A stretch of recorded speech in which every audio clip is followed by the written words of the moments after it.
Assalamualaikum warahmatullahi wabarakatuh. Salam sejahtera bagi kita semua. Semoga kita dalam keadaan sehat walafiat. Amin. Pada kesempatan pagi hari ini saya akan menjelaskan materi kelas 8 yang berjudul Nilai dan Semangat Kebangkitan Nasional dan Sumpah Pemuda tahun 1928 dalam Bingkai Bhinneka Tunggal Ika.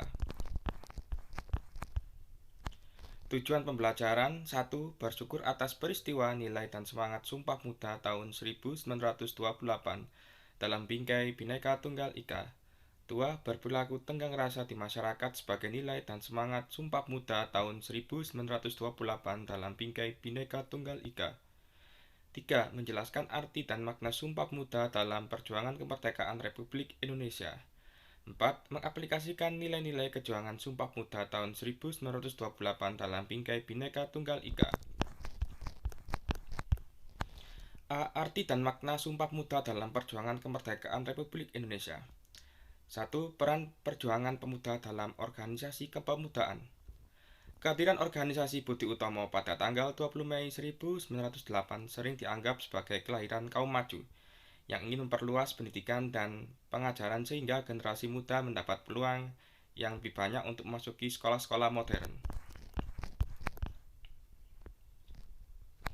A. Organisasi-organisasi kepemudaan daerah. Perkumpulan ini dibentuk oleh para mahasiswa Stovia. Penggeraknya adalah Dr. Satiman Wiro Sanjoyo. Pada tanggal 7 Maret 1915, mereka mendirikan Trikoro Dharma yang berarti tiga tujuan mulia. Para anggota berasal dari Jawa, Bali, dan Lombok, dan merupakan cikal bakal organisasi Jong Java.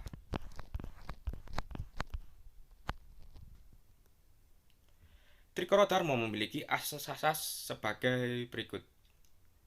A. Menyelenggarakan pertalian antar murid Bumi Putra di berbagai sekolah. B. Mengusahakan peningkatan pengetahuan umum bagi para anggotanya. C. Membangkitkan minat dan mempertajam rasa terhadap bahasa dan budaya di wilayah Indonesia.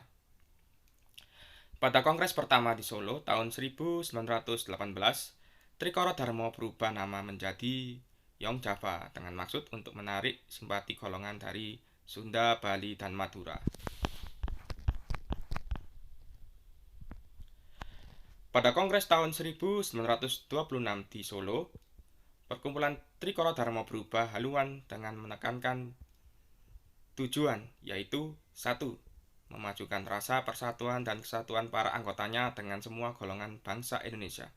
2. Bekerja sama dengan perkumpulan-perkumpulan pemuda Indonesia lainnya. 3. Turut serta dalam menyebarkan dan memperkuat paham keindonesiaan. Pada 9 Desember 1917, Young Sumatran Bond berdiri. Para pemimpinnya terdapat Muhammad Hatta, Muhammad Yamin, dan Nasir Pamuncak. Tujuannya adalah A. Mempererat hubungan antar siswa asal Sumatera. B. Mengajari para pemuda agar menjadi pemimpin bangsa. C. Mengembangkan budaya Sumatera. Ini adalah peranan Young Sumatran Bond. Pemikiran Muhammad Yamin menganjurkan agar penduduk yang mendiami Nusantara ini menggunakan bahasa Melayu sebagai bahasa pengantar dan persatuan. Sebagai sebuah peringatan pada kongres tersebut, dibuatlah medali yang melukiskan nyur melambai dan kembang melati yang merupakan perlambang keindonesiaan. Sebagai kelanjutan Kongres Muda Tua, Young Sumatran Bond berubah nama menjadi Pemuda Sumatera. Selanjutnya dilebur menjadi Indonesia Muda bersama dengan organisasi kepemudaan lainnya. 3 organisasi kepemudaan lain. Kehadiran Jong Java dan Jong Sumatran Bond mendorong para pemuda untuk membentuk organisasi daerah lainnya, seperti Jong Minahasa, Jong Batak, dan Jong Celebes. Awal tahun 1927, para pemuda Bandung mendirikan Perkumpulan Jong Indonesia, yang kemudian berubah nama menjadi Pemuda Indonesia pada Desember 1927. Salah satu pendiri dari perkumpulan ini adalah Sultan Syahrir. Salah satu tujuan dari perkumpulan Young Indonesia pada awal tahun 1927 adalah menyebarkan dan memperkuat cita-cita kebangsaan Indonesia bersatu. Usaha yang dilakukan untuk mewujudkan cita-cita antara lain: 1. Melakukan kerjasama dengan perkumpulan pemuda lain. 2. Memajukan kepanduan kebangsaan Indonesia. Dan 3. Olahraga. B. Perhimpunan Pelajar-Pelajar Indonesia dan Perhimpunan Indonesia. Pada tahun 1926 di Jakarta dibentuk Perhimpunan Pelajar-Pelajar Indonesia atau PPPI. PPPI dipengaruhi organisasi Indische Vereniging di Belanda yang telah berdiri beberapa tahun sebelum PPPI. Tujuan adalah Indische Vereniging mengubah nama menjadi Perhimpunan Indonesia atau PI.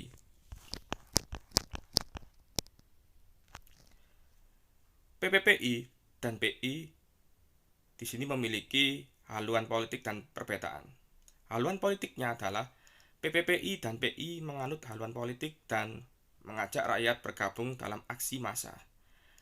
Aktivitasnya keduanya berkaitan dengan nasionalisme Indonesia yang menentang kolonialisme. Perbedaannya, wilayah pergerakan PPPI di Indonesia, kalau PI di luar negeri. A. Penyelenggaraan Kongres Pemuda 1. 2. Kongres Pemuda 1. Pada tanggal 30 April hingga 2 Mei 1926 berlangsung rapat besar para pemuda yang kemudian dikenal dengan nama Kongres Pemuda 1 di Jakarta. Kongres Pemuda 1 diketuai oleh Muhammad Tabrani.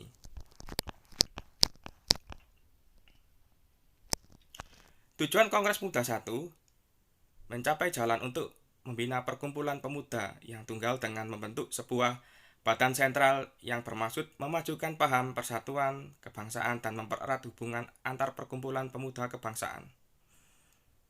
Kongres Pemuda 1. Beberapa tokoh yang menyampaikan topik pembicaraan sebagai berikut.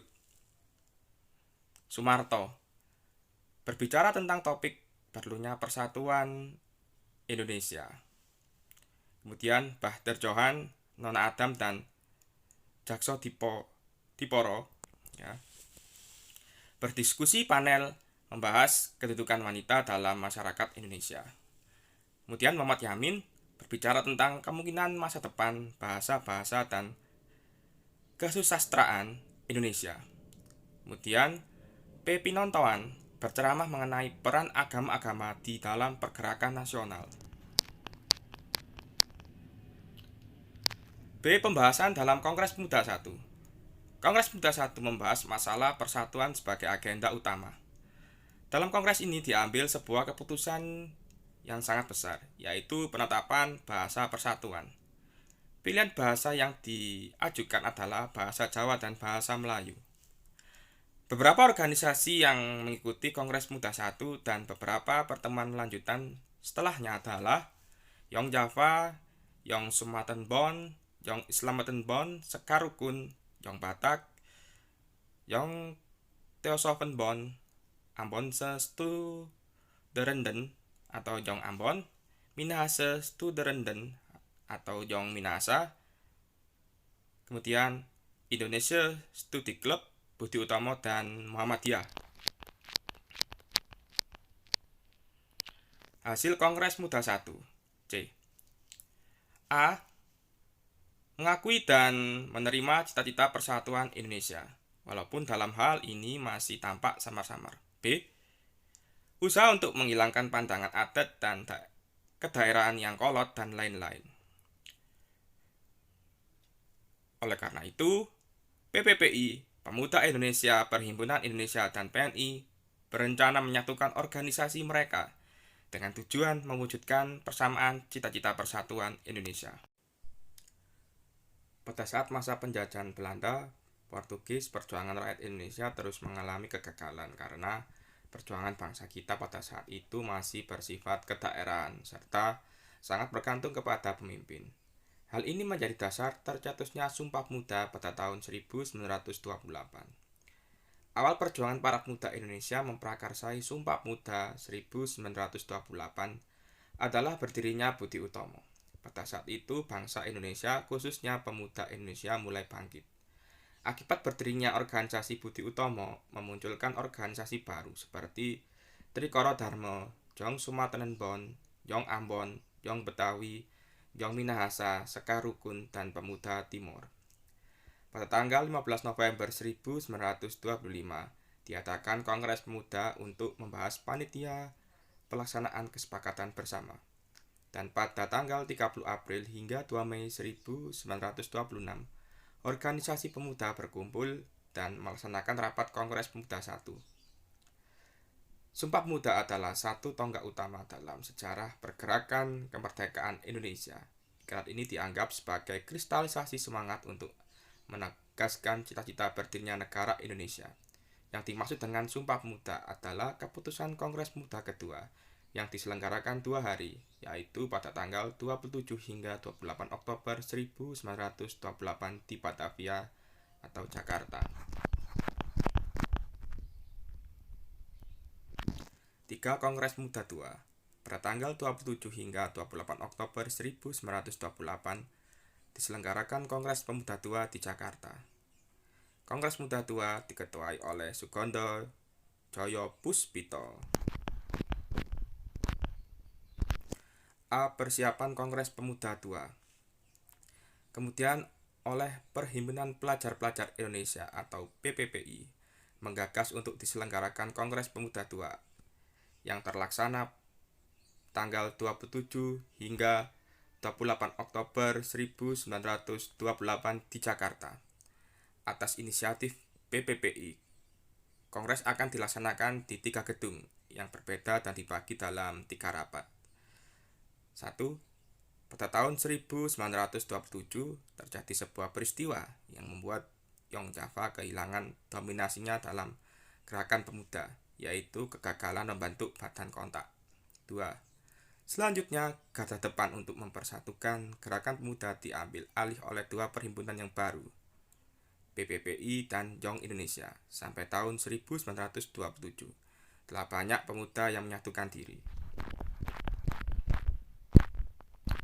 Panitia Kongres Pemuda II yang dibentuk pada bulan Juni 1928. Ketuanya Sugondo Joyopuspito dari PPPI, Wakil Ketua Joko Marsaid dari Yong Java, Sekretaris Muhammad Yamin dari Yong Sumatenenbon, Bendahara Amir Syarifuddin dari Yong Batak, Pembantu 1 Johan Muhammad Chai dari Yong Islametenbon, Pembantu 2 RKC Sungkana dari Pemuda Indonesia, Pembantu 3 RCI Sondok dari Yong Celebes, Pembantu 4 Yohanes Leimaina dari Yong Ambon,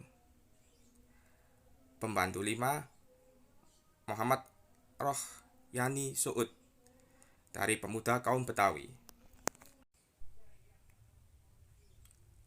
Rapat pertama berlangsung pada hari Sabtu tanggal 27 Oktober 1928 di Gedung Katolik Jokentlingenbon atau KJB di Waterloo Plain, sekarang Lapangan Banteng. Ketua Kongres Muda II, Sugondo Joyopuspito, dalam sambutannya berharap Kongres dapat memperkuat semangat persatuan dalam sanubari para pemuda. Rapat kedua berlangsung pada hari Minggu tanggal 28 Oktober 1928 di Gedung Osjava Bioskop. Dalam rapat ini dibahas masalah pendidikan. Para pembicara adalah Purnama Wulan dan Sarmidi Mangun Sarkoro. Mereka berpendapat bahwa anak-anak harus mendapat pendidikan kebangsaan. Harus ada keseimbangan antara pendidikan di sekolah dan di rumah, serta anak harus dididik secara demokratis. Pada rapat ini dibahas mengenai pentingnya nasionalisme dan demokrasi selain gerakan kepanduan yang disampaikan oleh Sunario. Ramlan menjelaskan gerakan kepanduan tidak bisa dipisahkan dari pergerakan nasional. Menurutnya, gerakan kepanduan sejak dini mendidik anak-anak disiplin dan mandiri. Acara dilanjutkan dengan uraian Muhammad Yamin tentang arti dan hubungan persatuan dengan pemuda. Ada 5 faktor yang dapat memperkuat persatuan Indonesia, yaitu sejarah, bahasa, hukum adat, pendidikan, dan kemauan. Rapat ketiga.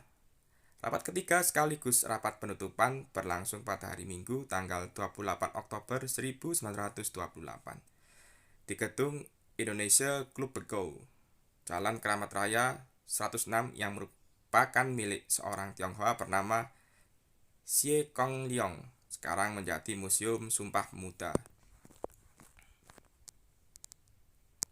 C. Hasil Kongres Pemuda II. 1. Menghasilkan rumusan Sumpah Pemuda. 2.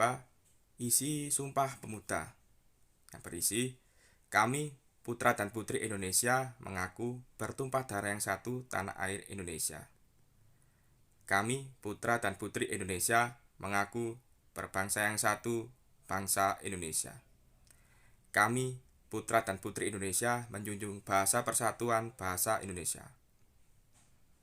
3. Setelah menetapkan Sumpah Pemuda, Kongres Pemuda II juga menetapkan bendera merah putih sebagai bendera kebangsaan Indonesia. Selanjutnya oleh Muhammad Yamin, kata putusan Kongres Pemuda-Pemuda Indonesia diganti dengan Sumpah Pemuda. Dalam peristiwa Kongres Pemuda II yang bersejarah tersebut diperdengarkan lagu kebangsaan Indonesia untuk yang pertama kali yang diciptakan oleh W.R. Supratman. Lagu dibawakan secara instrumental dengan biola tanpa syair. Lagu Indonesia Raya dipublikasikan pertama kali pada tahun 1928 dalam media cetak Surat Kabar Sinpo dengan mencantumkan teks yang menegaskan bahwa lagu itu adalah lagu kebangsaan. Lagu itu sempat dilarang oleh pemerintah kolonial Hindia Belanda, tetapi para pemuda tetap harus menyanyikannya. Sekian yang dapat saya sampaikan. Mohon maaf bila ada kata-kata yang salah. Wassalamualaikum warahmatullahi wabarakatuh.